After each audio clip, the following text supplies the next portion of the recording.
says that. I mean, we hung out like every single day. It was mostly Annie and Paloma, though, since Zora was at her grandma's in Maryland for half the summer, but sometimes Zora was there too. She pauses. We called ourselves apps, like appetizers. Or applications, I suggest. Like on a phone? That too, yeah. Sylvie giggles. But when Zora was there, we were zaps. I nod and force a smile. I wonder if there's room for my E in their acronym. Zapes has a catchy ring to it.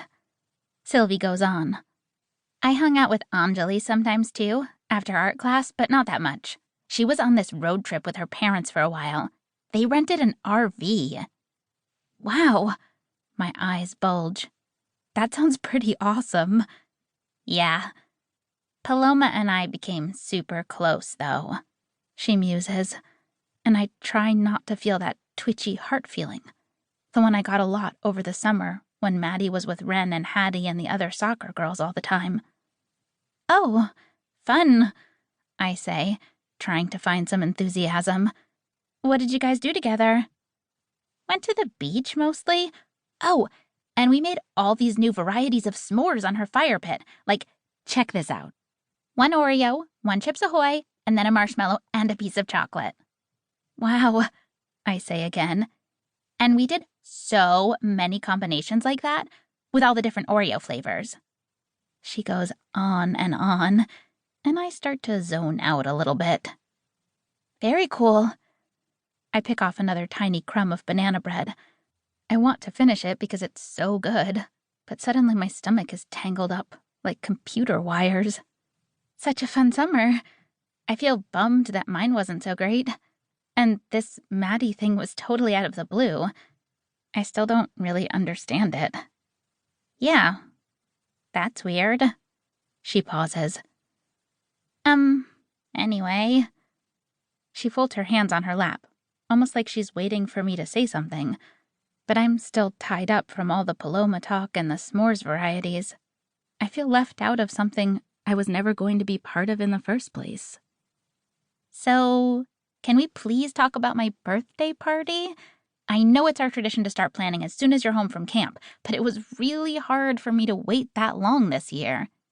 Yes, but first, I do a little drum roll on my lap, feeling relieved I can bring something fun into this bummer conversation. I have the best idea for our costume for the 6th grade overnight.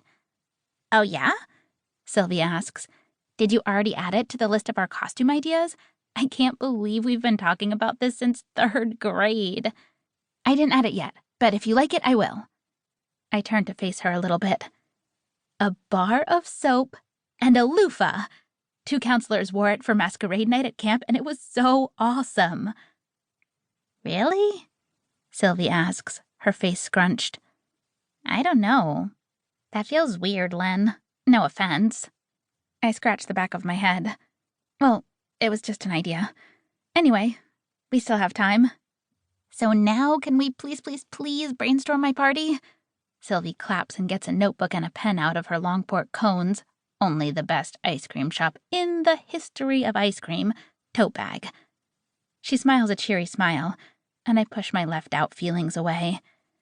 Maybe all the Maddie stuff seeped into my brain and made me overly sensitive to the Zaps talk. Sylvie's here, like always, and we're planning her birthday party, like always. Everything's fine. So what that she wasn't into my idea? I mean, maybe soap and loofah feels too personal, even in costume form. Yes! Ready to rock! I raise my hands in the air, mimicking my counselor Natalie from camp this summer. First, tell me all of your ideas, so I know what you're already thinking. A backyard thing for sure, 'cause my s'mores summer was so magical, and since September is still so warm, I kind of just want to extend summer as much as I can. She pauses. So, like, backyard movie night? Ooh, yes!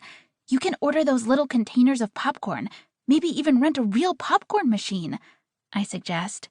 Yes, brilliant! She claps, all excited. Guest list? I ask, staring at a squirrel who keeps running.